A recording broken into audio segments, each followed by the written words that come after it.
गुलाम वंश भारतीय मध्यकालीन इतिहास का एक अत्यंत महत्वपूर्ण अध्याय है।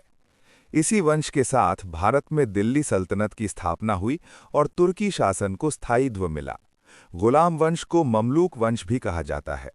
ममलूक का अर्थ होता है गुलाम। इस वंश के शासक मूल रूप से तुर्की गुलाम थे, जिन्हें मध्य एशिया से लाकर सैन्य प्रशिक्षण दिया जाता था। अपनी योग्यता, साहस और निष्ठा के कारण ये गुलाम उच्च पदों तक पहुँचे और अंततः सुल्तान बने।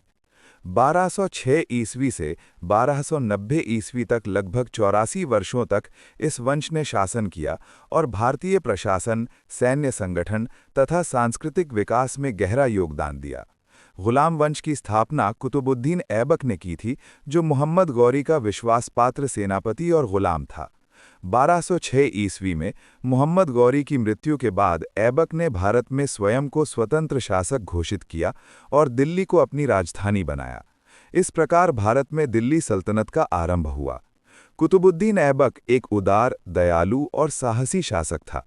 उसकी दानशीलता के कारण उसे लाख बख्श कहा जाता था। उसने शासन को व्यवस्थित करने का प्रयास किया और स्थापत्य कला को प्रोत्साहन दिया। उसके शासनकाल में कुतुब मीनार का निर्माण आरंभ हुआ और कुव्वतुल इस्लाम मस्जिद का निर्माण कराया गया।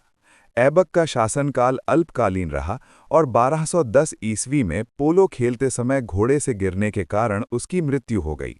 उसके बाद उसका पुत्र आराम शाह सुल्तान बना, लेकिन वह अयोग्य और कमज़ोर शासक सिद्ध हुआ। तुर्की अमीरों ने उसे हटाकर इल्तुतमिश को दिल्ली का सुल्तान बना दिया। शमसुद्दीन इल्तुतमिश गुलाम वंश का सबसे शक्तिशाली और योग्य शासक माना जाता है। उसने 1211 ईस्वी से 1236 ईस्वी तक शासन किया और दिल्ली सल्तनत को एक संगठित और सुदृढ़ राज्य का रूप दिया। इल्तुतमिश ने प्रशासनिक सुधार किए, सेना को संगठित किया और सल्तनत की सीमाओं को सुरक्षित किया। उसने एकता व्यवस्था को सुदृढ़ किया, जिसके अंतर्गत सैनिकों और अधिकारियों को वेतन के बदले भूमि प्रदान की जाती थी। उसने मुद्रा व्यवस्था को भी स्थिर किया और चांदी का टंका तथा तांबे का जीतल चलाया। इल्तुतमिश ने अब्बासी खलीफा से शासन की वैधता की मान्यता प्राप्त की, जिससे दिल्ली सल्तनत की प्रतिष्ठा बढ़ी। उसके शासनकाल में कुतुब मीनार का निर्माण पूर्ण हुआ। इल्तुतमिश की मृत्यु के बाद उत्तराधिकार का संकट उत्पन्न हुआ। उसका पुत्र रुकनुद्दीन फिरोज सुल्तान बना, लेकिन वह शासन में रुचि